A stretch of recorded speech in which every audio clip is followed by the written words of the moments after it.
imagine yourself in and imagine yourself different and better. And I think that's something African Americans have done for a long time. They've taken pain and turned it into possibility. And I think Afrofuturism is an extension of that. From Harriet Tubman's leading enslaved people to freedom, to the female mathematicians of NASA, the possibilities of Afrofuturism are woven throughout history. I don't believe it. Explain? You explain. Lieutenant Uhura's uniform, Nichelle Nichols, wore this on Star Trek. Lieutenant Uhura inspired real-life astronauts, including Charles Bolden, who went on to become the first black NASA administrator. Also on display, the flight suit of young Trayvon Martin, who was part of an experienced aviation science program and dreamed of flying high. Martin was gunned down at age 17 in an infamous Stand Your Ground case in Florida. And to have it here, I think, is a reminder of his dreams and sort of all of our dreams cut too short. Yeah.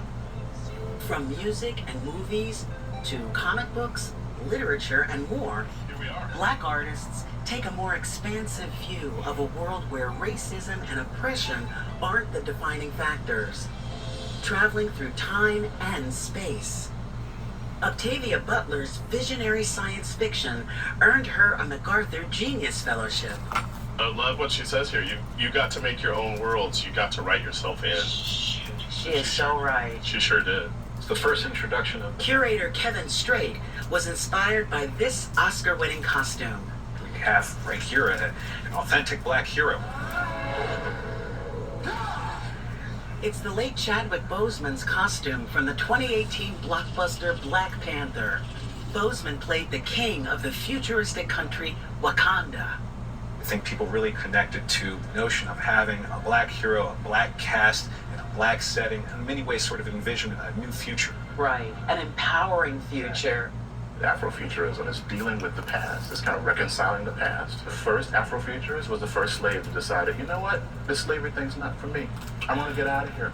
John Jennings is a professor of cultural studies at the University of California, Riverside. We caught up with him at an Afrofuturistic period room at New York's Metropolitan Museum of Art.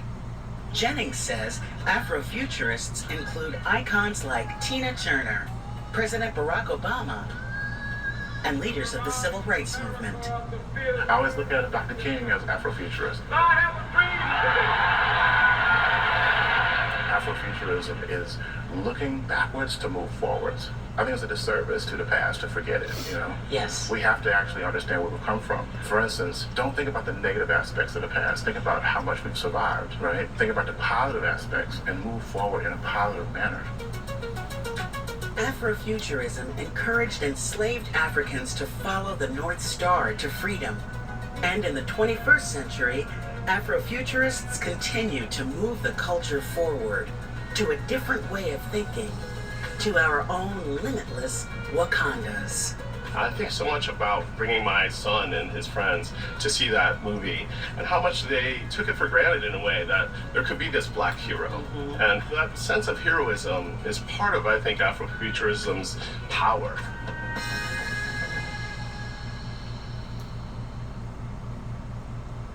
Right, nice. Very nice. It's a nice segment on Africa. 100 militants. Let's back up a little bit. I want to get all this. They evacuated again to avoid being caught up in the fighting. Israel said it had to go into Rafah because Hamas's 4 remaining battalions were hiding here, using tunnels connected to Egypt to smuggle in weapons. The Israeli soldiers told us they've uncovered a terror ecosystem underneath the city. Israel's military is saying that this is a tunnel used by Hamas, and they say they discovered it just in the last couple of weeks. The Israelis also claim that in Rafah they've killed more than 900 militants, but they've also killed civilians. At least 45 people died in a fire triggered by an airstrike in May, according to the Hamas-run health ministry. The neighborhood we saw was shattered and unlivable. There is destruction here on a scale that is impossible to adequately put into words. So I'm going to let my cameraman do the work. I'm going to let the pictures do the talking.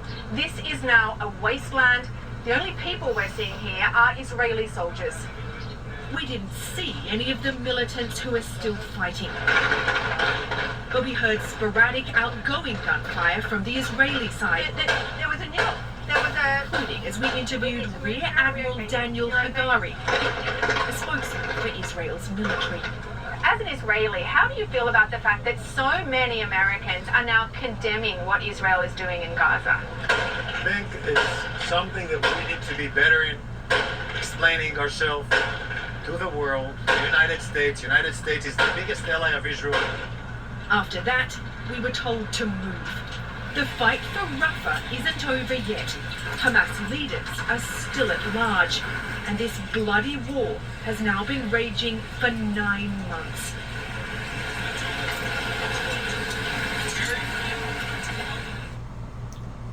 Sad. Sad, sad, sad. People just can't get along. Ain't willing to compromise. Rather kill than they would to bring forth life. Again, we asked former CBS News correspondent Chip Reed, author of the book Battle Scars, for some perspective on the mental health challenges facing our nation's military. At this moment, there are over 35,000 American troops stationed in the Middle East. And since 35,000. That's more people than the residency of Weakley County. That's a lot of people. when Hamas attacked Israel, there have been more than 170 attempted attacks on U.S. facilities. 170 attacks. Please listen. If those numbers surprise you, you're not alone. Most Americans don't pay much attention to our men and women serving overseas until something horrible happens. Technically speaking, America is not at war, but try telling that to those who will, in all likelihood, continue to be subjected not only to frequent attacks, but also to the extreme stress of constant vigilance, which is why I worry about their long-term mental health. F-18 streaked in, dropped 500 and 1,000-pound bombs. I was embedded with a Marine battalion during the invasion of Iraq in 2003. 20 years later, I interviewed dozens of those Marines, and most said they came home with at least some symptoms of post-traumatic stress disorder, PTSD, such as nightmares, explosive anger, and survivor's guilt. PTSD has always been with us. In the Civil War, it was called soldier's heart. In later wars, shell shock, combat fatigue, and post-Vietnam syndrome. It was once thought to be a sign of weakness, but medical science tells us it is not. Combat and other traumatic events cause changes in the brain that trigger PTSD. Now I want to say this, while they're talking about PTSD.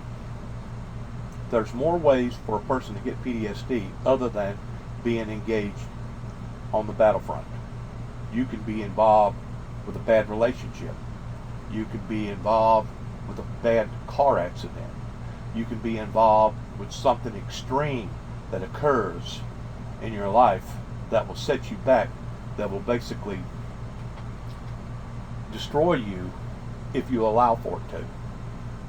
That's where the professionals are supposed to recognize people like this, and they're supposed to try to help if it is any way possible. Right now, the majority of the homeless people pertaining to our veterans are people suffering through just exactly that, post-traumatic stress disorder. These was the things that my brother and I was very, very concerned about whenever I first come back to Tennessee in 2014. In building some sort of a rehab shelter or some sort of place to be able to accommodate our soldiers, and plus educate the civilians in just exactly how severe that these problems are pertaining to our military, stressful men and women.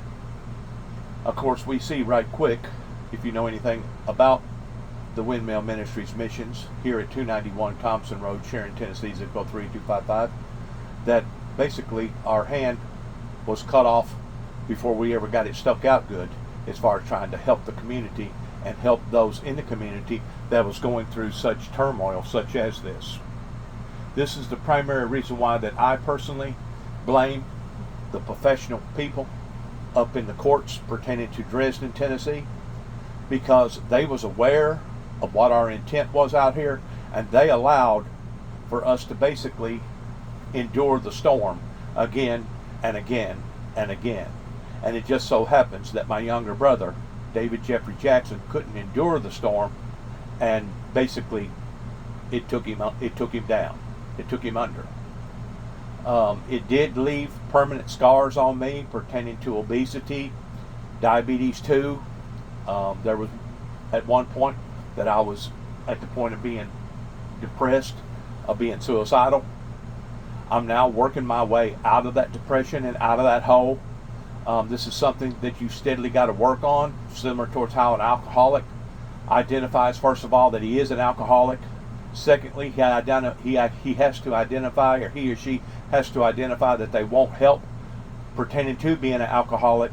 And from that moment on, they have to continuously work on their lives in a positive position of steadily getting away from the problem that was basically destroying their lives. That's that way with PTSD. That's that way with just about any other kind of mental health problem, is that you have to first identify that there's a problem. Then you have to initiate a will to want to help the problem. And if you're not willing to do that, then basically you have become hopeless. And so sad, a lot of our veterans that are living on the streets have become in a hopeless state of mind. That even to this day, I still feel like that the mental health communities pertaining to the psychiatric hospitals and psychiatric people have let our United States military people down. And it's so sad whenever somebody such as myself wants to come back to Northwest Tennessee and put forth a good foot. And we was basically attacked by about a dozen different families that was objectionable to that very ideal. And it's one thing to be attacked, and it's another thing for the courts, the professional people up in Dresden, Tennessee, for allow for you to be attacked, because if the truth be known, they didn't a bit more want help in their county than what the disfits didn't want help, because it was looked upon at that time as being one of their cash cows, one of their major cash cows. And I still believe to this day that that was one of the primary reasons why that Ronald Reagan did not pass a federal law pertaining to legalizing marijuana in 1983, whenever I had a 1979 Buick roll over on top of me, was because they did not want to pursue correcting the problem the same way that our ancestors corrected the problem, the same way as our ancestors corrected the problem pertaining to alcohol whenever the Prohibition era come forth in about the 1920s. And Iraq, we failed as a nation to respond to a mental health crisis in the military. Let's make sure that this time around we give our returning troops the mental health services they need and deserve. Absolutely. So in essence, by me saying all of that, it makes me wonder if the professional world, the professional, right. If this election is people, as important and seismic as all of the us professional really, people truly believe, that's supposed to be your white collar people, that's basically working in courthouses and probation officers and lawyers and even preachers and counselors, etc. It makes me wonder if they aren't just as sick, if not sicker, than the people that they're supposed to be treating, especially when somebody such as myself comes on board towards wanting to help.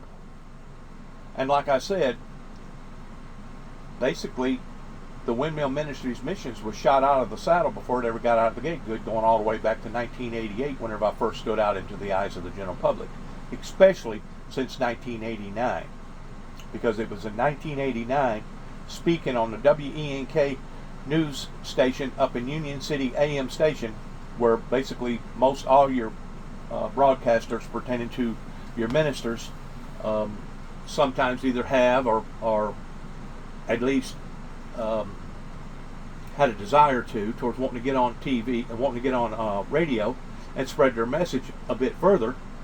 And that's exactly what I done for about the first 3 or 4 weeks. And then while working for Jimmy Atkins, a body shop in Dresden, Tennessee, Mr. Wooden, that owned Wooden dealership there in Dresden, Tennessee, which was Jimmy Atkins' uncle, basically put the word out that if I didn't get off the radio station, that I needed to seek employment elsewhere. So that in and of itself was a retaliation against the truth pertaining to what the founder of the Windmill Ministries was preaching and teaching going all the way back into 1989. In addition to all the other problems that was initiated in my life by either federal, state, or local law enforcement agencies. And it's really sad that it has taken this before people has initiated an eye-opening opportunity just to be able to open up their eyes and listen to somebody such as myself to say, wow, this individual went through all of this just to put forth his message that was coming from the Bible pertaining to a message of peace and utopia. And you know, proof is in the pudding, because there's no way that this community, by and large, either locally or state or federally, can deny the fact of the effort that has been put forth in trying to establish the message coming from the messenger that basically was shot down, or basically my hand was bitten off before I ever got it out good towards trying to help anybody.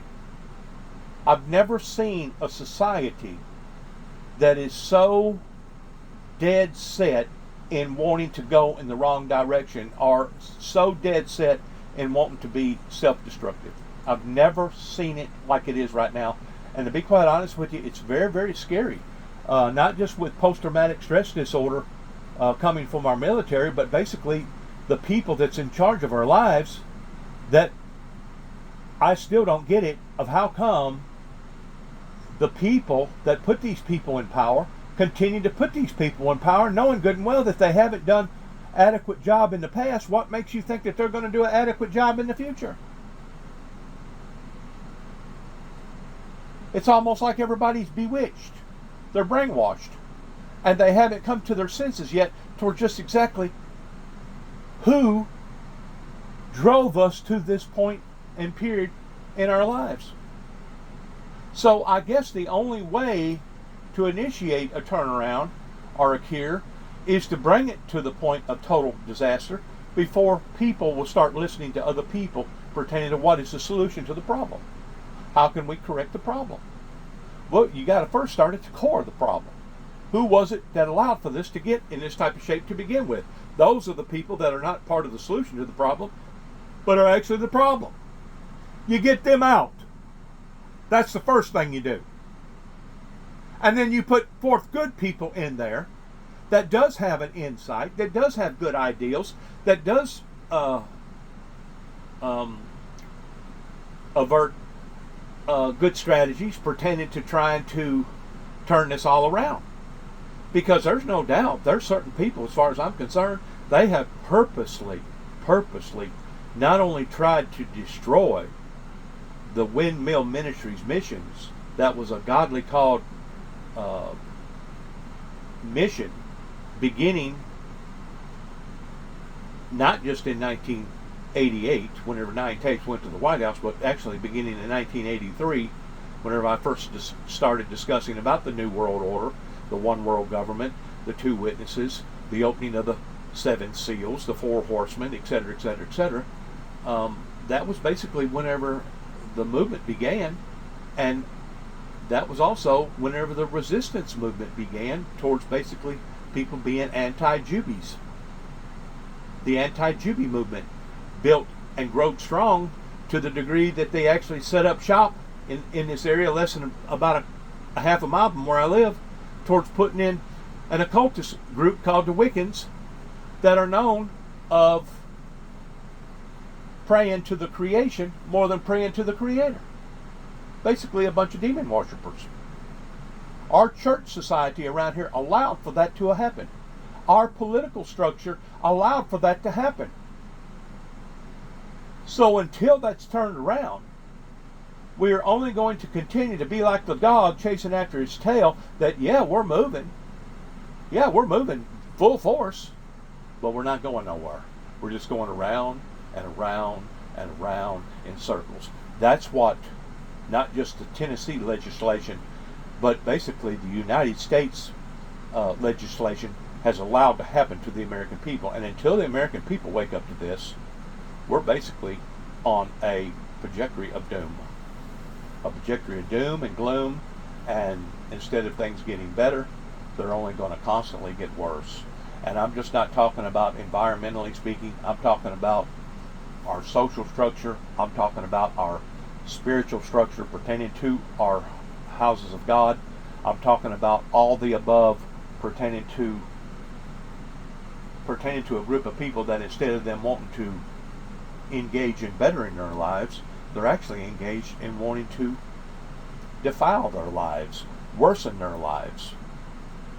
That's what the professional society in this county and the counties, surrounding counties, are guilty of whenever they come up against the Windmill Ministries missions here at 291 Thompson Road, Sharon, Tennessee, zip code 38255.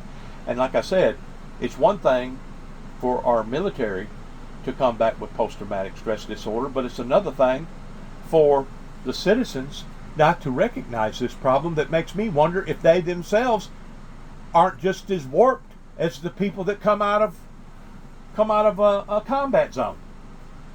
They're just as warped. They're just as sick, if not even sicker, because they have sat idly by and allowed for this to fester and to get worse and worse and worse. So you wonder how come me being the bad news bearer wants to point my finger at various individuals and say, you know what, you're going to give an account for this one day.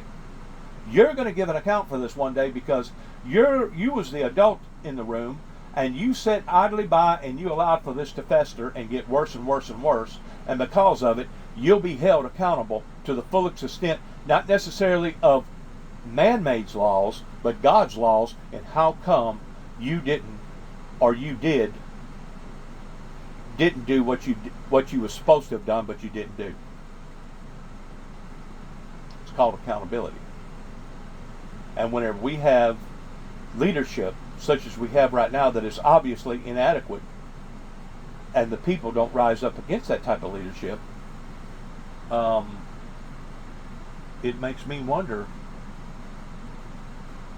if those that's supposed to be helping the blind aren't just as blind, if not blindinger, than what the people that are supposed to be leading us. Let's listen to a little bit of this, and I do mean a little bit because I've got too many things, too many irons in the fire to do today. Let's listen to just a little bit of this pertaining to what's happening here on this particular program on Fox, and you be a judge of your own character.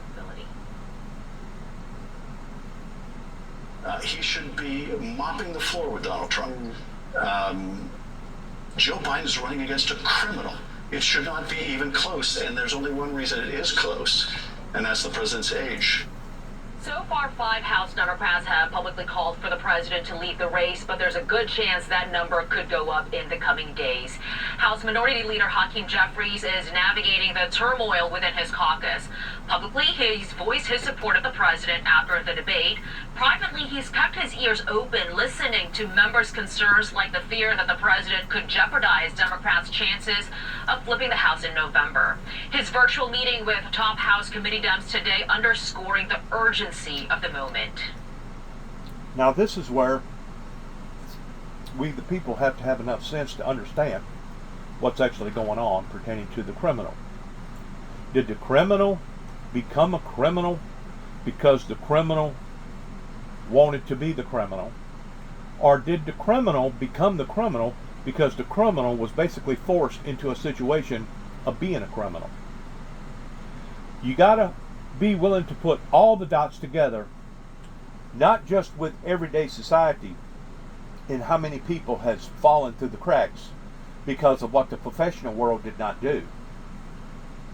But you got to be willing to look at Donald J. Trump in understanding that, yes, in his enterprise, before he ever thrown his hat into the political world, he'd probably done some illegitimate business things in New York that that turned a lot of heads or raised a lot of eyebrows. But you also got to look at the fact of what Donald Trump walked into pertaining to it being a total mess. And now they have come at him in illegitimate ways in trying to stain him and make him look like a criminal that much even more. Now let's back up as an intelligent society and let's look at other good men that has tried to do good things but got knocked down for doing them. The main person that I'm talking about right now is Jesus Christ. Jesus Christ done everything within his power to help the people that he was ministering to. And if he wasn't ministering to them verbally, he was ministering to them by feeding them, by helping heal the blind, helping heal the sick, helping the little lady with only 2 mites, helping to be able to open people's eyes. But at that time, that particular society didn't want no help. And rather than admit to their help, they actually turned on Jesus Christ towards criminalizing him for the works that he was trying to help them in, knowing that they needed help in. Same way with Al Gore, pertaining to him trying to tell people that our planet Earth was changing, pertaining to environmental changes. And instead of Al Gore being rewarded for his works, he got punished for those works. The same way with myself, in trying to put forth messages in 205 pertaining to a bloody road ahead to the 43rd President of the United States, all the way up into 207 of major electrical disturbances to come into society. Instead of me being rewarded for those good works and being an advisor or putting out advisories, warnings, I actually got punished for that. Just like whenever living here at 291 Thompson Road with all the hullabaloo that was going on for 3 consecutive years from 214 whenever I first come back to Tennessee to 217, me and my brother being concerned about 3 little children across the road that could not defend for themselves. And instead of us being rewarded for our endeavors, instead of us being rewarded because of our intellect towards wanting to help other people, we actually got pushed down the column and got punished by our judicial law enforcement agencies here in Weakley County. Not counting all the lies, not counting all the gossip, not counting all the other things that has went up against people such as myself. And yes, I'm going to put Donald J. Trump into that same category, because I truly believe that a lot of this stuff that he's tried to do for the betterment of the people. Not to try to destroy the people, but to try to awaken the people, try to better the people. So you take it upon yourself, whenever you hear this word, this flashy word pertaining to criminal, this word called criminal, I know for a fact, being engaged in various mental health evaluations, being exposed to various people, either in county, state, or federal institutions, that I couldn't tell you the amount of testimonies that I heard from various people, especially in the northern states where it would get so cold in the wintertime, that they would purposely commit a crime knowing that that was going to basically be the only thing that was going to allow for them to survive that winter. That way they could have 3 meals and at least be exposed to an environment to where they wouldn't freeze to death. Now, whenever society gets to the point that it cannot figure out the core of origin towards what has brought this grief and despair into our lives, then you're dealing with a society that is no longer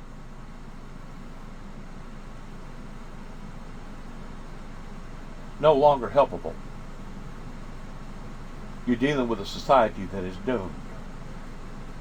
So you got to look at all the dots and not just part of the dots. That's one of the main concepts that I'm against pertaining to your courts. If somebody gets a bad charge in another county or in another state, basically, if they stand back in front of the judicial system again, they don't look at the particulars of what drove that person in that person doing what they done. They just look at the fact, well, that person, he stole this, or that person done this, or that person done that. Well, what drove that person of doing that? You know, whenever you get to looking, I'm just going to throw this out there, which I know I'm going to be criticized for it, whenever you get to looking at your sexual perverted crimes. It used to be, I don't know how it is now, but it used to be about 9 out of 10 was actually provoked by the person that claimed that they was the victim. Because out of either stupidity or ignorance, or just maybe intentionally, they was provoking that person of doing what that person done. Now today, with society being so evil, I don't think that you really have to provoke an individual of raping you just because you stripped off half your clothes and now you're looking provocative in front of that person. Today, with society being so raw and being so evil, I think that a person could be fully dressed and you would still have a rapist that would rape either a man or a woman, a child or whatever, because of the evil that is lying within the guidelines of their hearts. You've got to be willing to go to the core of origin, and you've got to be willing to look at all the dots. And I think that may be the case this time pertaining to this next election coming up. And it's not just the fact of what this man right here cannot do, but it's what the other man has tried to do, and society has tried to stonewall him the same way as they done the Lord Jesus Christ. They stonewalled the Lord Jesus Christ in basically a group of people. Let's say there was 1,000 people in that setting pertaining to his trial, and out of the 1,000 people, that was probably 2/3 of them that actually thought that they was doing the right thing by away with him, condemn this man. Because why? Because they wasn't willing to look at all the dots. They was only being subject to what the other third was wanting them to be subject to, while in the meantime, the other 2/3 was blinded. Now, out of those 2/3, I feel like if there was a third that was questionable of whether or not what they was involved in was right or wrong, but because they was scared, because they was afraid to speak truth to power, they remained quiet and allowed for that trumped up trial to go ahead and go forth. That basically killed a complete, total, innocent man that was trying to help them and not hurt them. Whenever society reaches the point that they are either scared or they're not willing to stand out in looking at the whole truth and only bits and pieces and parts of the truth, then You're dealing with a society that has become basically doomed. Doomed to the very core, either out of ignorance, fear, or uneducated, or whatever. They have basically been bamboozled, and that's where people such as myself and Al Gore, and yes, even Donald J. Trump, people need to pay attention to, because Al Gore was not trying to hurt the people in the state of Tennessee by telling them about environmental crises that he could foresee in other parts of the world, because he was on top of his game pertaining to the internet. But he was trying to help society, not hurt society. And now, because society didn't listen to Al Gore, now look at what we're being faced with on a day-to-day, every year occurrences. Like I said earlier, pertaining to the Hurricane Beryl that started out basically with a strong 5 down in the Atlantic, that the first time that had originated, that early in the year, pertaining to the latter part of June, was whenever it started out.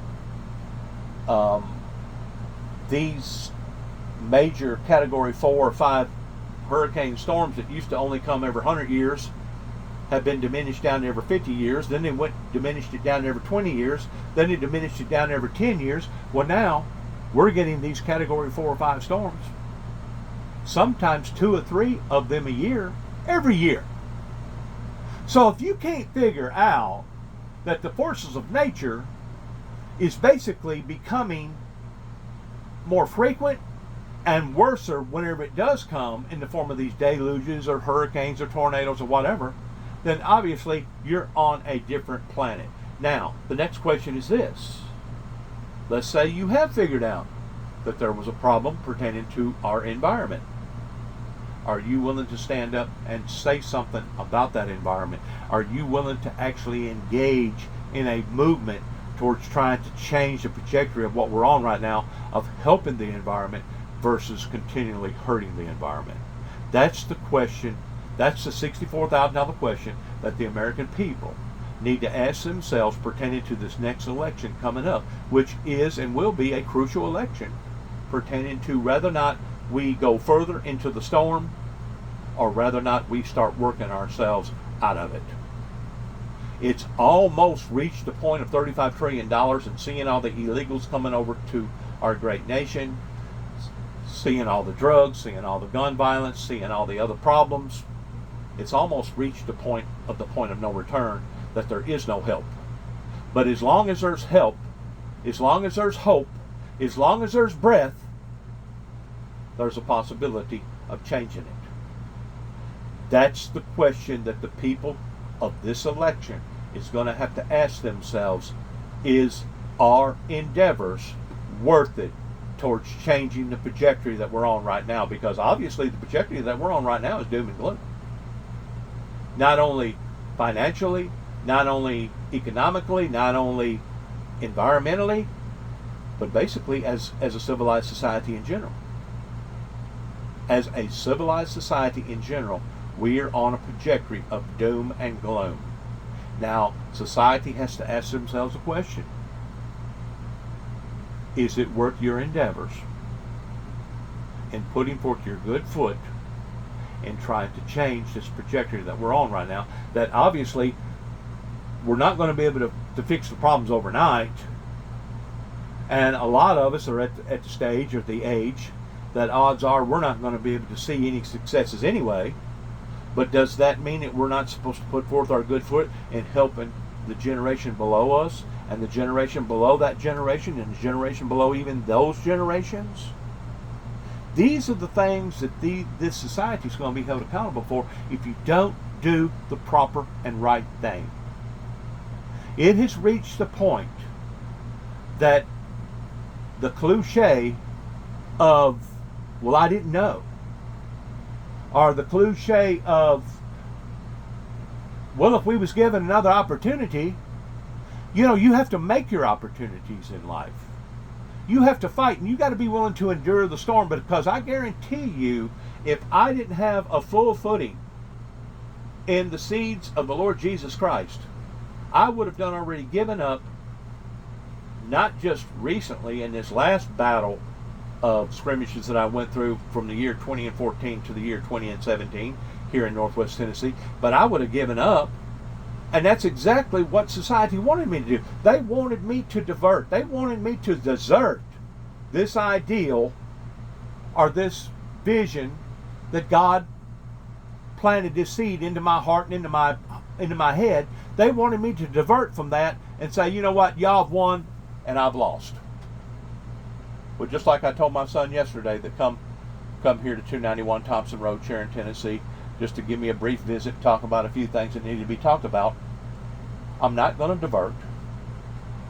You can put me on all the psychiatric beds that you want to, and none of them are going to turn me around, because I'm going to stay on this trajectory that I'm on, that God has put me on. And the bottom line is this, the same as what Jesus Christ basically said: you are either for me or against me. You can't be both, and you can't be neither. You are either for what Jesus Christ was teaching and preaching, or you was against what Jesus Christ was teaching and preaching. Well, it's obvious that the condemnation that fell upon that generation during the time that they rejected what Jesus Christ was preaching and teaching, doom and gloom fell up into their lives in such harsh ways. It's not even questionable towards why that harshness fell upon that particular culture or that particular generation. Now, are we going to make the same mistakes as they made? Or is a bell going to go off in our little heads? And are we going to start to look at all the dots versus only part of the dots? And are we going to come out of this stupor that obviously this evil, demonic society has put us in everybody being blinded or bamboozled? That's where we're at. That's where we're at. Now, where we go from here is going to be up to y'all. Because I promise you, if we continue on the path that we're on, it will only get worse as the days progress. Not only pertaining to the violence, not only pertaining to the crime, not only pertaining to the diseases, not only pertaining to the famines going on all over the country, are all over the planet right now that we haven't seen since World War II. But the weather phenomenon events will only get worse. Will only get worse instead of better.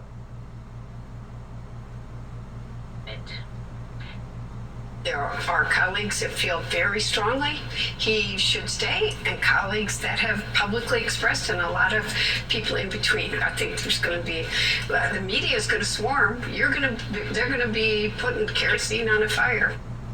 And Connecticut Senator. And maybe rightfully so. Because if we're putting somebody in power that don't deserve to have that power, then once more, it's nobody's fault but we the people. That's the reason why we are a democracy, is the fact that we can discuss these things, debate them, talk about them, reconcile with them, and then go on with our lives. That's the difference between us and a communism country. Ms. Murphy thinks the president only has a limited amount of time to convince voters he has what it takes to serve a second term. I don't know that the interview on Friday night did enough to answer those questions. And so I think this week is going to be absolutely critical. I think the president needs to do more. It's unclear, though, whether the president will drop out of the race, no matter how loud the calls for him to do so might get on Capitol Hill. Sometimes you have to put aside your hopes, and you have to awaken to the reality that the old gray mare just isn't what she used to be. And that's that way in not only how we judge others, but that's that way in how we judge ourselves. Because I would be a fool to think that I could get into the arena with a 19 or a 22 or a 25-year-old and still be able to hold my own, pertaining to an all-out now fist fight. I would be an absolute fool to think that I could compete ordinarily with a good, strong 22, 25, 30-year-old man compared to my age and the conditions that I've went through, I'd be an absolute fool. So reality has come to me. Hey, Dennis, you can't hear as good as you used to could hear. Hey, Dennis, you can't see as good as what you used to could see. Hey, Dennis, now you got to have cheaters to where whenever you was 22 and 25 and 30 and even 45, until I started wearing cheaters, you just ain't what you used to be. Hey, Dennis, you can't last as long whenever it comes to competing in different competitions like you could whenever you was in your 20s. I would be an absolute fool in not accepting the facts of what the facts are pertaining to the way that I judge myself. And basically, I would be a fool in trying to cover up other people's mistakes and saying, you know what you have done was not a mistake, and it was mine. I'd be a fool for thinking that. So it's time for the American people to wake up to reality, regardless whether they like to or not. And whenever it comes to me warming their milk and giving them a pacifier, I'm tired of that. And as far as I'm concerned, whenever it comes to the accountability issues, it's not just the politicians' fault that has put us where we are, but it's also the preachers, because it was the preachers in this area that originally stood up against the founder or the messenger of the Windmill Ministries missions. They didn't want to hear it. They told me that if I continued on the radio station, that I was going to lose my job. And then I had Homeland Security follow me from Washington, D.C. down to my grandmother's house. In 1989, whenever my son and I first initiated the first crusade of going up to Washington, D.C. and New York on our first campaign. Our religious campaign. Not a political campaign, but a religious campaign. And we've had people that has fought against this message or fought against the messenger again and again and again, that has endlessly put us where we are. Now you wonder how come I spurred out the stuff that I spurred out, especially since this last battle that I went through, that I basically lost my only remaining living sibling over. I feel like that you would have done the same, and you would be doing the same, especially the peer pressures that come from the community that drove my brother to an early death, especially coming from the political professional people that sat back and allowed for that to happen pertaining to dereliction of duty. I feel like that you would be the same if you had lost your only remaining sibling that was associated directly in your life. I feel like that, or I would hope that you would be willing to fight the fight or tell the truth about what had occurred. And there's no way that this community around here can deny the effort of what the founder of the Windmill Ministries has put forth for the past 30 plus years in trying to basically rally the people under. And if you can't rally the people in a spiritual sense pertaining to a Holy Spirit movement, pertaining to a revival that will lead into a revolution, then basically I feel like that anybody would be such as myself and say, you know what, they're doomed. And that was one of the reasons why Christ went up into the mountain and said, Jerusalem, Jerusalem, I have gathered you together again and again, as a hen would gather her little chicklings, and you would not listen. At that point in time, I think it changed the whole trajectory in what Jesus may have been hoping for, towards maybe I can rally these people and maybe I won't have to be crucified for their sins. But at that point in time, whenever he went up into the mountain, I think that it was one of his down moments, probably one of his most down moments of being at the point of depression. But at the same time, he couldn't deny the truth. He had to look at things in a very truthful, honest way.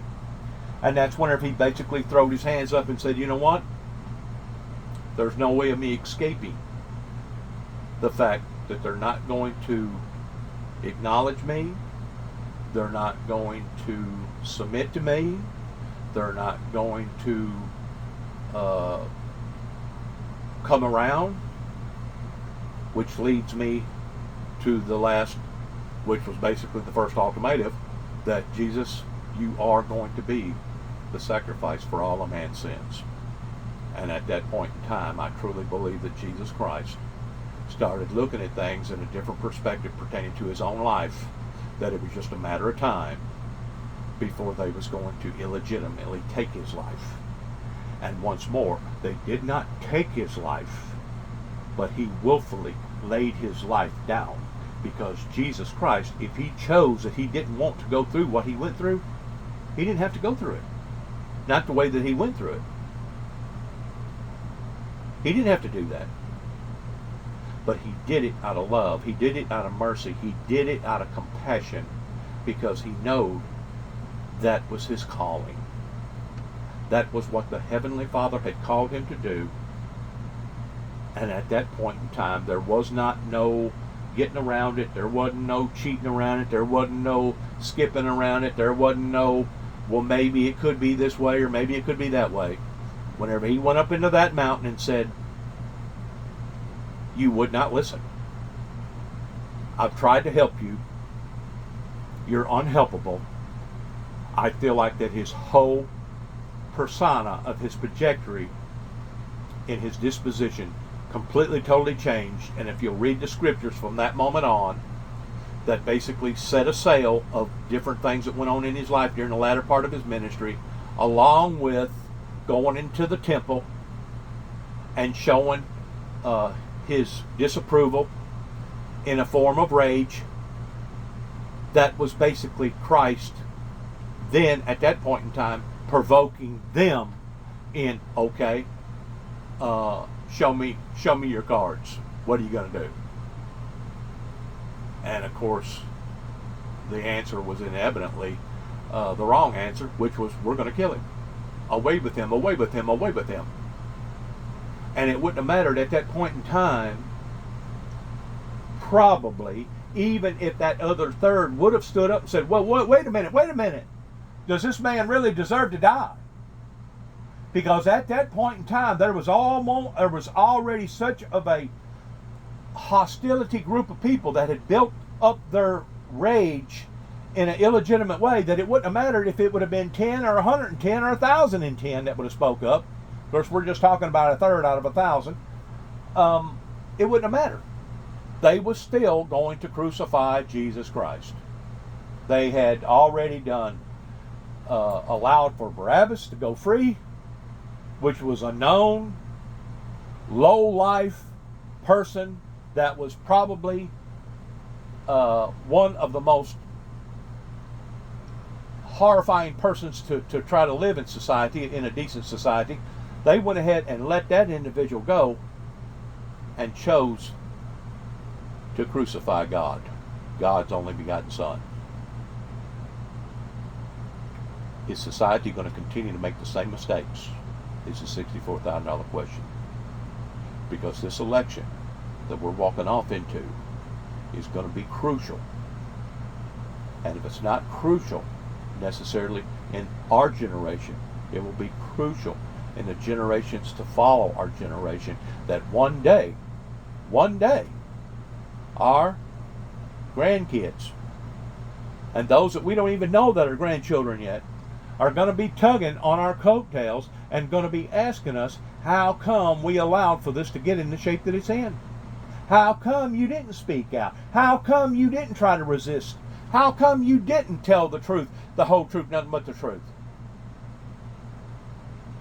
Is that what you want to be held guilty about? By remaining nullified? By remaining with your hands under your hips and not speaking out? Is that what you want to be judged under? Because odds are that's probably how you're going to be judged. Not so much in what you've done, but so much in what you didn't do that you know that you should have done. And I continue to keep saying that again and again and again, and I don't get no response at 291 Thompson Road, Sharon, Tennessee, zip code 38255, other than rubberneckers driving by and say, oh, he's got a nice looking display of a memorial site out there. Oh, he's put up red, white, and blue flags this year. Oh, he's done it. I put up red, white, and blue flags ever since I've been back to Northwest Tennessee in 2014. The displays that I displayed in the year 2014 has not been no different than the displays that I put up in the year 2004. And even to the degree of me knowing that if you don't put a bunch of flags, if you don't put a bunch of literature out there pretending to you're an American, a patriot American, well, I don't want people to misrepresent me again. That way they can't drive by and say, well, we thought he was a Russian, or we thought he was a communist, or we thought he was a double agent, or we thought he was against the American people, or we thought he was an enemy of the state. The very thing that the county tried to put me under the microscope of beginning in the year 205 in Martin, Tennessee, by a group of people working out of Dresden, Tennessee, that wanted to stain me, no longer towards me being incompetent, but wanted to stain me as me being an enemy of my own people, towards falsifying files of having the potential of being a homegrown terrorist. And these are all statements that I can support and back up. But yet no, I still don't see a movement. I still can't rally the people. Maybe it has reached that same pivotal point, like Jesus went up into the mountain and said, and ye would not listen. I know that's severe. I know that's real, and it's very intense, but it's the truth. It was the truth then, and it is the truth today. Griff. Madeline Rivera in Washington. Madeline, thank you. Alicia? Thanks, Griff. Meantime, former President Trump hasn't held a campaign rally in more than a week, laying low and leaving the spotlight on President Biden's struggles. But as always, he's been vocal on his social media platform as he's set to hold 2 rallies later this week. Madison Scarpino has more on Trump's latest jab at President Biden. Hi, Madison. Hello, Alicia. Former President Trump has not had any big public appearances or rallies this week, but he did have a lot to say on Truth Social about President Biden's debate performance and border policies. The former president slamming the president over the border, high taxes, and record crime, among other things. And he even took a sarcastic jab at President Biden, urging him to stay in the race. The former president says in part, quote, "Crooked Joe Biden should ignore his many critics and move forward with alacrity and strength and with his power and far-reaching campaign. He should be sharp, precise, and energetic, just like he was in the debate." And it's been a good week for Team Trump. There have been post-debate drama among Democrats, major fundraising boosts, and Monday's bombshell Supreme Court decision on presidential immunity. Since the ruling, the judge in Trump's New York hush money trial agreed to postpone his sentencing. And yesterday, the Florida judge in Trump's classified documents case is delaying several deadlines. The former president's legal team is saying there are still questions on whether Trump's actions fell under his official duties as president and would therefore be immune from prosecution. Here's what attorney Jonathan Turley said this morning on Fox News Sunday. Some of this may be official conduct, but we can overcome the presumption, and some of this is purely private conduct. And he may be able to succeed in threading that needle, but some of his case is going to be knocked off. I think that, frankly, those 2 opinions rip the wings off his case. Turley also says these delays will make it really hard for the trial to happen before the election. Both sides have until July 21st to submit arguments on how presidential immunity impacts this case. And as you said, Alicia, former President Trump is set to hold rallies in Florida on Tuesday and Pennsylvania on Saturday. Back. Once more, the crooks in the bunch, the sharks in the water. Just another dirty shark in the water pretending to the sharks that wanted to take him down to make him look like a criminal. You got to put all the dots together in understanding that this was a retaliating movement, just like what went on up in New York City, of going against their own rules pertaining to their ethnic rules of statute of limitations, you got to be able to look through all this to understand what is motivating these people towards doing this to a prior president. Whenever Donald Trump talks about draining the swamp, I don't think he realized just exactly how swampy that the swamp was. Well, now, since he's went through what he's went through, and he's back on the campaign trail, I think he realizes now just exactly how dirty the water is. And whenever it comes to a dirty shark being in the water,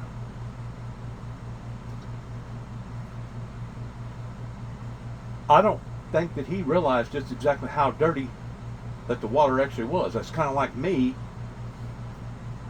and I'll admit that I made a mistake pertaining to my third wife, which was basically my third and fourth marriage, that I used a bad concept, which was the concept, why take a chance on getting involved in somebody else's life towards not knowing how dirty the water was going to be, whenever I could stay or keep with what I had because I knew how dirty the water already was.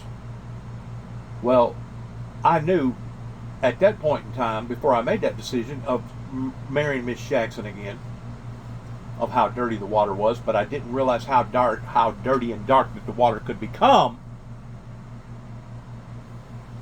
whenever it come down to her having mischievous relationships with Coca-Cola people and other types of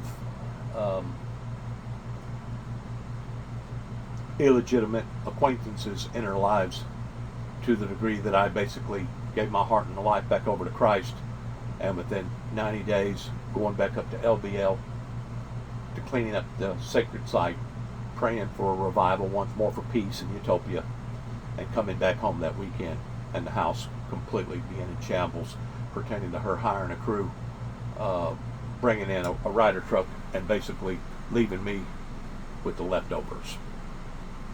That was in the year 2005. And beyond that point was what happened in Martin, Tennessee, in Weakley County, Tennessee, of falsifying files, and then of me basically passing out Bible literature, of all things, passing out Bible literature, being charged with falsifying files. Using the concept up here in Dresden of pulling down a fire alarm or being in a theater crying fire, fire, fire. I wasn't in neither one. But Benjamin Dempsey, the attorney that was representing me, said, Juby, you need to go ahead and plead guilty to this charge. It's been plea bargain, and as long as you plead guilty, you won't have to be out no more money, no more time, and you can go on about your business. And like a dummy, I'd done that, not realizing that that charge turned into another charge in 2007 up in Kentucky, and then that charge turned into another charge in 2009 in Oklahoma City, Oklahoma. It kept snowballing, kept getting worse. Like I said, these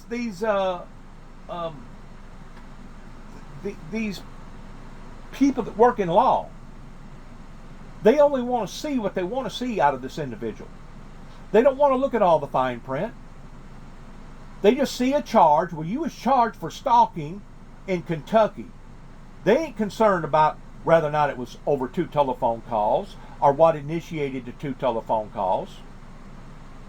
Johnson up here in Weakley County, or even Tommy Thomas, they wasn't concerned about what initiated that charge.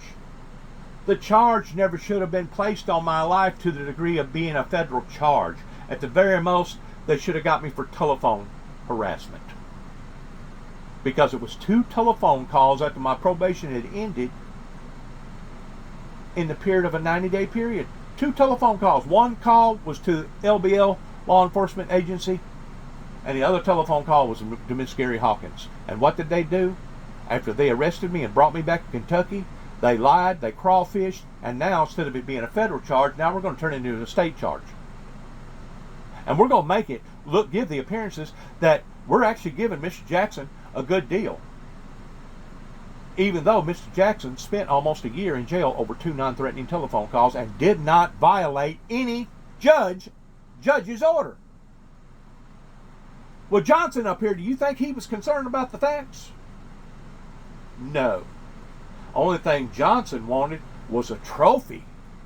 He thought that he had captured a trophy because of all the illegitimate gossip that was going on pertaining to why I went out west to begin with. And now we're finding out the truth, that there was a cover-up pertaining to the Oklahoma bombing. Now we're finding out that there was the truth pertaining to it being a cover-up, pertaining to the media not telling the whole truth, pertaining to what went on with the 51-day Waco, Mount Carmel, Branch Davidian standoff. Now we're finding out the truth of these matters. Do you think Johnson is concerned about the truth? No. He just wanted to burn me. Just like Randy Brundage. He wasn't concerned about the truth. He was just going off the motives of gossip. And because I had been a member in Central Baptist Church for almost a year, going on Sunday, Sunday night, Wednesday, being a participant in all other kind of activities, get rid of him. Out the door. And instead of doing it in a professional way, he wanted to strong-arm me by calling up 3 Martin PDs. That way there was 3 cop cars sitting outside whenever my brother come to listen to the interview. And because I was recording the interview, even though they was recording the interview, I wasn't supposed to record the interview, so the interview had stopped. But in the meantime, Mr. Jackson, you no longer have a home church to go to. We consider you as an outcast. In the meantime, the country is becoming even that much more upside down. You make your own decisions for your own selves of whether or not what I'm telling you is the truth or not. Because you're grown-up people. Can't nobody make nobody do nothing that they truly don't want to do. Now, if you want to continue to keep your hands under your hips and not say nothing, not do nothing, be like an ostrich, stick your head up in the sand, hoping out of sight, out of mind, if you want to continue to play off of that same game, knowing that things are getting worse steadily every day, well, then you continue to deceive yourself and you continue to try to deceive others around you.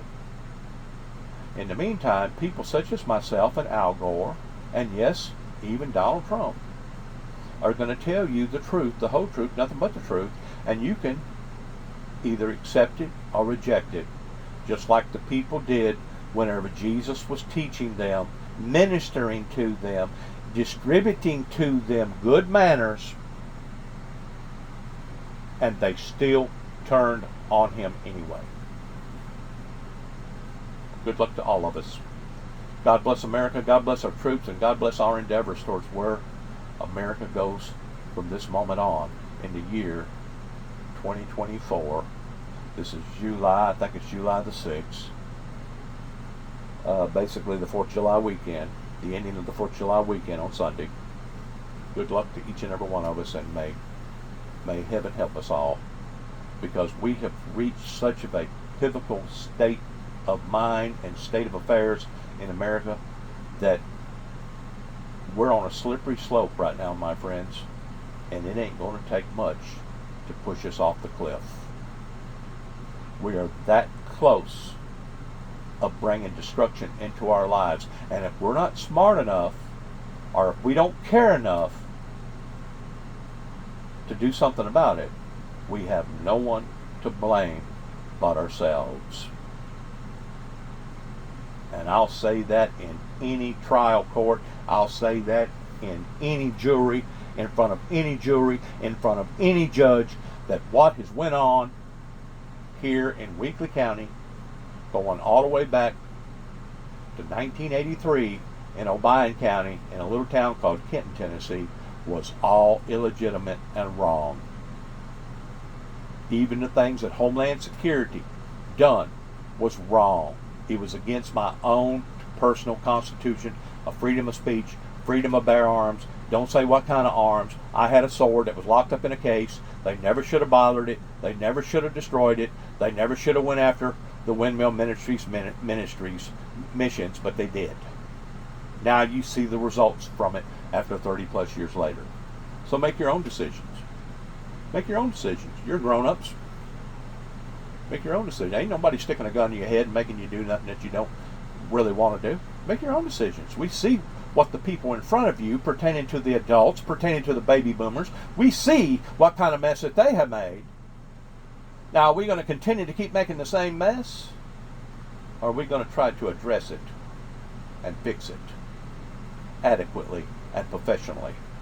God bless and shalom.